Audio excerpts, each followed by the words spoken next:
జ్యోతిష్య శాస్త్రంలో శని చాలా శక్తివంతమైన గ్రహం. శనిదేవునిని 9 గ్రహాలకు ధర్మబద్ధమైన అధిపతిగా అని చెబుతారు. శనిదేవుడు ఒకే రాశిలో దాదాపు 2.5 సంవత్సరాలు ఉంటాడు.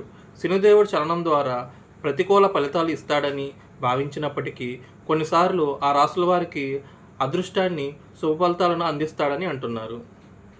ప్రస్తుతం శని మీనరాశిలో ప్రయాణిస్తున్నాడు. అంతేకాక శుక్రుడితో కలిపి అర్ధకేంద్ర యోగాన్ని ఏర్పరుస్తున్నాడు. ఈ యోగం జనవరి 28న జరగబోతుంది. శని శుక్రుడు 48 డిగ్రీల వద్ద కలిసినప్పుడు ఈ యోగం ఏర్పడుతుంది. దాదాపు 30 సంవత్సరాల తర్వాత ఈ అర్ధకేంద్ర యోగం అనేది ఏర్పడుతుంది. పలు రాశుల వారికి దీనివలన అనేక ప్రయోజనాలు కలుగుతాయి. ఎక్కువ లాభం పొందుతున్న 3 రాశుల గురించి మనం ఇప్పుడు తెలుసుకుందాం. వృషభ రాశి. వృషభ రాశి అర్ధకేంద్ర యోగం వల్ల వృషభ రాశి వారికి సానుకూల ఫలితాలు వస్తాయి. పనిచేసే వారికి ఆఫీసులో మంచి మద్దతు అనేది లభిస్తుంది. మీరు గొప్ప విజయాన్ని సాధిస్తారు. వ్యాపారంలో కొత్త ఒప్పందాలను చేసుకుంటారు. దీంతో మీకు పెద్ద మొత్తంలో లాభాలు కూడా వస్తాయి.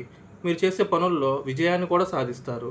కుటుంబంలో సమస్యలు ఉంటే అవి తొలగిపోతాయి. అంతేకాకుండా మీ కుటుంబంతో ఆనందంగా ఉంటారు. 2. మకర రాశి. అర్ధకేంద్ర యోగం వల్ల మకర రాశి వారికి అనేక ప్రయోజనాలు కలగనున్నాయి.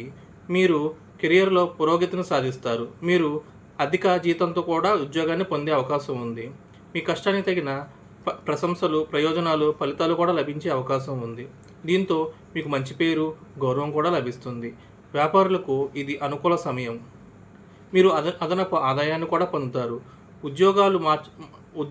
ఉద్యోగాలను మారాలనుకునే వారికి ఇది కూడా మంచి సమయం. 3. మీనరాశి. మీనరాశి వారికి అర్ధకేంద్ర యోగం వల్ల అదృష్టం అనేది ఇంకా పెరుగుతుంది. ఈ సమయంలో మీరు అనుకున్న పనులు విజయవంతంగా పూర్తి చేస్తారు. చాలా కాలంగా నిలిచిపోయిన పనులన్నీ మీరు పూర్తి చేస్తారు. విదేశీ ప్రయాణాలు చేసేవారికి అవకాశాలు పెరుగుతాయి. వ్యాపారం చేసేవారికి మంచి ఫలితాలు వస్తాయి. మీ భాగస్వామితో సాన్నిహిత్యం అనేది పెరుగుతుంది.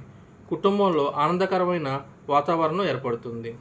మొత్తంగా చూసుకున్నట్లయితే అర్ధకేంద్ర యోగం వల్ల వృషభ, మకర, మీనరాశుల వారు చేపట్టిన పనుల్లో విజయాన్ని సాధిస్తారు.